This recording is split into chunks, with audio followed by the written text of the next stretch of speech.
கிறிஸ்துவுக்குள் மிக பிரியமானவர்களே, இயேசு கிறிஸ்துவின் இனிதான நாமத்தினாலே உங்கள் ஒவ்வொரு வாழ்த்துவதிலே மிக்க மகிழ்ச்சி அடைகிறேன்.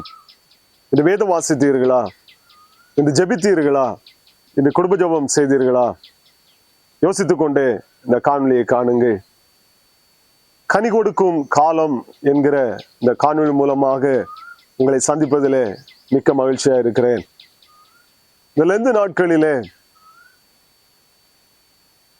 வேதம் நம்மிடத்தில் எதிர்பார்க்கிற ஒரு காரியம், மத்தேயு எழுதின சுவிசேஷம் 3ஆம் அதிகாரம் 8ஆம் வசனத்திலே யோவான் ஸ்நானன் தன்னிடத்திலே வந்து ஞான ஸ்நானம் எடுக்க வந்தவரிடத்திலே அவர் சொல்லுகிற ஒரு காரியம், மனம் திரும்புதலுக்கு ஏற்ற கனிகளை கொடுங்கள் என்று சொல்லி அவர் சொல்லுகிறதை நாம் பார்க்கிறோம். பாருங்கள், லெந்து நாட்கள் என்றாலே துளிர்விடும் காலம் என்று நாம் சொல்லுகிறோம். 40 நாட்கள் நம்முடைய வாழ்க்கை அழகாக துளிர் விடுகிறது. ஈஸ்டருக்கு பின்பு நம்முடைய வாழ்க்கையிலே துளிர்விட்ட அத்தனை காரியங்களும் பட்டு போய் விடுகிறது. அடுத்த லெந்து நாட்கள் வரும் பொழுது நம்முடைய வாழ்க்கை மீண்டும் துளிர்க்கிறதா இருக்கிறது. ஆனால் வேதாகமும் நம்மிடத்தில் எதிர்பார்க்கிற ஒரு காரியம், நாம் துளிர்விட்டு கொண்டே இருப்பதை அல்ல, கனிகளை கொடுக்க வேண்டும் என்று சொல்லி ஆண்டவராகிய இயேசு கிறிஸ்து நம்மிடத்திலே விரும்புகிறார். அதைத்தான் இங்கே யோவான் ஸ்நானன் பிரசங்கிக்கும் போது சொல்லுகிறார், நீங்கள் மனம் திரும்புதலுக்கு ஏற்ற கனிகளை கொடுங்கள்.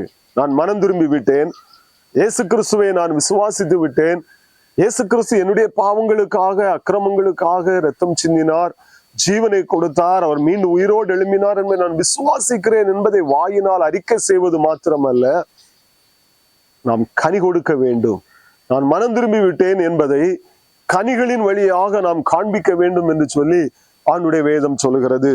பாருங்கள், 2 ராஜாக்கள் 19ஆம் அதிகாரம் 30ஆம் வசனத்திலே இப்படியாக சொல்லுகிறது, யூதா வம்சத்தாரில் தப்பி மீந்திருக்கிறவர்கள் கீழே வேர் பற்றி மேலே கனி கொடுப்பார்கள் என்று சொல்லி.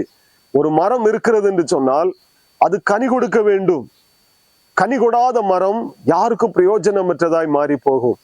துளிர் மாத்திரம் விட்டு கொண்டே இருக்கிறது, பூ பூக்கவில்லை, காய் காய்க்கவில்லை, கனி கொடுக்கவில்லை என்று சொன்னால் அந்த மரத்தினால் எந்த பிரயோஜனமும் இராது. அந்த எஜமானுக்கு அது பிரயோஜனமற்ற ஒரு மரமாய் மாறி போகும். அதே போலதான் இயேசு கிறிஸ்து உங்களையும் என்னையும் தெரிந்து கொண்டிருக்கிறார். மனம் திரும்புதலுக்கு ஏற்ற கனிகளை கொடுக்கும்படியாய் ஆண்டவர் விரும்புகிறார். நான் ஒவ்வொரு வருடமும் நான் துளிர் கொடுத்து கொண்டே இருப்பேன், துளிர் விட்டு கொண்டே இருப்பேன், நான் பூ பூக்க மாட்டேன், காய் காய்க்க மாட்டேன், பலன் கொடுக்க மாட்டேன் என்று சொன்னால் நாம் பிரயோஜனமற்ற, எஜமானுக்கு பிரயோஜனமற்ற ஒரு மரமாய் நாம் வாழ்ந்து கொண்டிருக்கிறோம் என்று சொல்லி அர்த்தம். இந்த காணொலியை கண்டு கொண்டிருக்கிற வாலிப தம்பி, தங்கச்சி, பெற்றோரே, நீங்கள் மனம் திரும்புதலுக்கு ஏற்ற கனிகளை கொடுக்கிறீர்களா? இயேசு கிறிஸ்து நம்மிடத்துல என்ன விரும்புகிறாரோ அந்த கனிகளை கொடுக்கும்படியாய் ஆண்டவர் நம்மை அழைக்கிறார். பாருங்கள், லூக்கா எழுதின சுவிசேஷம் 13ஆம் அதிகாரம் 6ஆம் வசனத்திலே நாம் வாசித்து பார்க்கும் பொழுது, அங்கே ஒரு தோட்டக்காரன் ஒரு தோட்டத்தை உருவாக்குகிறார். தோட்டத்தை உருவாக்கி வைத்து விட்டு அவர் கனியை தேடி வருகிறார். ஆனால் வேதம் சொல்லுகிறது, லூக்கா 13:6, அப்பொழுது அவர் ஒரு ஓமையை சொன்னார். ஒருவன் தன் திராட்சை தோட்டத்தில் ஒரு அத்தி மரத்தை நட்டிருந்தான். அவன் வந்து அதிலே கனியை தேடின பொழுது ஒன்றும் காணவில்லை. பாருங்கள், மரத்தை நட்டிருக்கிறான், அத்தி மரத்தை, கனியை தேடி வருகிறான், கனியை காணவில்லை. ஆண்டவர் இயேசு கிறிஸ்து நம்முடைய வாழ்க்கையிலே கனியை தேடி வரும் பொழுது நாம் கனி கொடுக்கிறவர்களா இருக்கிறோமா? இல்லை என்று சொன்னால் நாம் கனி கொடுக்கிறவர்களை போல வாழ்ந்து விட்டு இயேசு கிறிஸ்துவை ஏமாற்றுகிற ஒரு கிறிஸ்தவ வாழ்க்கை நாம் வாழ்ந்து கொண்டிருக்கிறோமா? பாருங்கள், நாம் எப்படிப்பட்ட கனியை நாம் கொடுக்க வேண்டும், கனி கொடுக்க வேண்டும் என்று வேதம் சொல்லுகிறது. இந்த மனம் திரும்புதலுக்கு ஏற்ற கனியானது எப்படிப்பட்டதா இருக்க வேண்டும் என்று சொல்லியும் வேதம் நமக்கு கற்றுக் கொடுக்கிறது.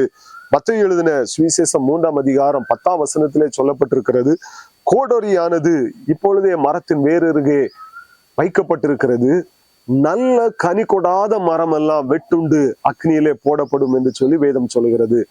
பாருங்கள், கனி கொடுக்கலாம் ஒருவேளை, ஆனால் எப்படிப்பட்ட கனியை நாம் கொடுக்கிறோம்? நம்ம வைத்த எஜமானுக்கு பிரயோஜனமான, உபயோகமான கனியை நாம் கொடுக்கிறோமா? நல்ல கனி கொடுக்கிறோமா? இல்லை என்று சொன்னால் அவருக்கு உபயோகமற்ற கசப்பான கனிகளை நாம் கொடுத்து கொண்டிருக்கிறோமா?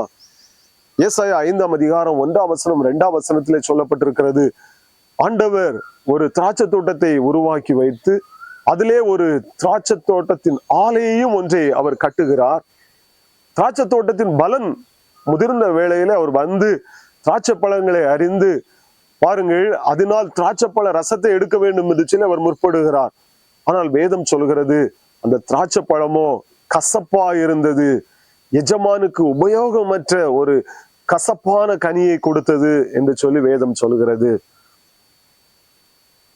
வேதத்தின் அடிப்படையில நாம் பார்க்கும் பொழுது கசப்பான கனிகள் என்றால் என்ன?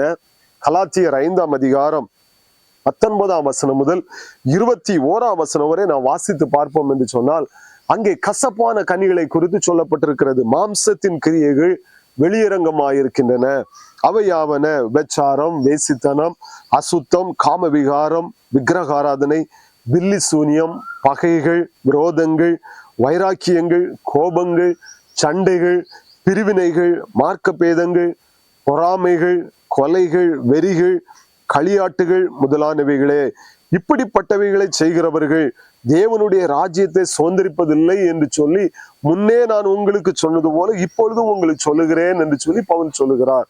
பாருங்கள், கசப்பான கனிகள், ஆண்டவர் விரும்பாத கனிகள் என்ன? கோபம், விபச்சாரம், வேசித்தனம், கொலைகள், வெறிகள், பகைகள், இவைகள் எல்லாம் ஆண்டவர் விரும்பாத கசப்பான கனிகள் என்று சொல்லப்பட்டிருக்கிறது. இந்த காணொலியை கண்டு கொண்டிருக்கிற நீங்களும் கூட உங்களுடைய வாழ்க்கையில இப்படிப்பட்ட மாம்சத்தின் கிரியைகள் உங்களுடைய வாழ்க்கையில இருக்கும் என்று சொன்னால், நாம் கசப்பான கனியைத்தான் ஆண்டவருக்கு ஒவ்வொரு நாளும் கொடுத்து கொண்டிருக்கிறோம். ஆண்டவர் சொல்லுகிறார், நீங்கள் மனம் திரும்புதலுக்கு நல்ல கனிகளை கொடுங்கள். அப்படியானால் நான் எந்த நல்ல கனிகளை கொடுப்பது? நல்ல கனிகள் என்றால் என்ன? அதே கலாத்தியர் 5ஆம் அதிகாரம் 22ஆம் வசனம் 23ஆம் வசனத்திலே பவுல் எழுதும்போது சொல்லுகிறார், ஆவியின் கனியோ அன்பு, சந்தோஷம், சமாதானம், நீடிய பொறுமை, தயவு, நற்குணம், விசுவாசம், சாந்தம், இச்சையடக்கம், இப்படிப்பட்டவர்களுக்கு விரோதமான பிரமாணம் ஒன்றுமில்லை என்று சொல்லி பவுல் சொல்கிறார். பாருங்கள், ஆவியின் கனிகளை கொடுக்க முடியாய் நாம் அழைக்கப்படுகிறோம். எனவே தான் பவுல் கொரிந்து திருச்சபைக்கு எழுதும் பொழுது 1 கொரிந்தியர் 13ஆம் அதிகாரம் 3ஆம் வசனத்தில் அவர் இப்படியாக சொல்லுகிறார், எனக்குள்ள யாவற்றையும் நான் அன்னதானம் செய்தாலும் என் சரீரத்தை சுட்டரிக்க ஒப்பு கொடுத்தாலும் அன்பு எனக்கு இரவிட்டால் நான் ஒன்றுமில்லை.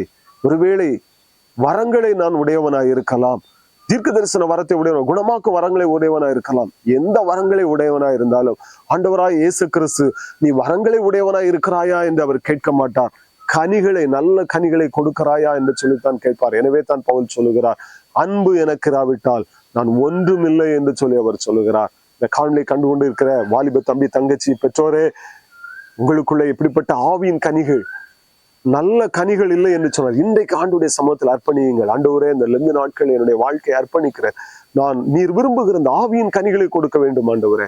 கசப்பான கனிகள் ஆகிய மாம்சத்தின் கிரியைகள் என்னை விட்டு மாறட்டும்.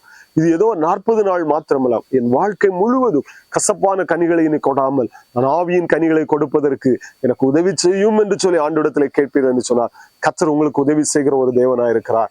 அவர் கனியை தேடி வருகிறார், வரங்களை அல்ல, நல்ல கனியை தேடி வருகிறார்.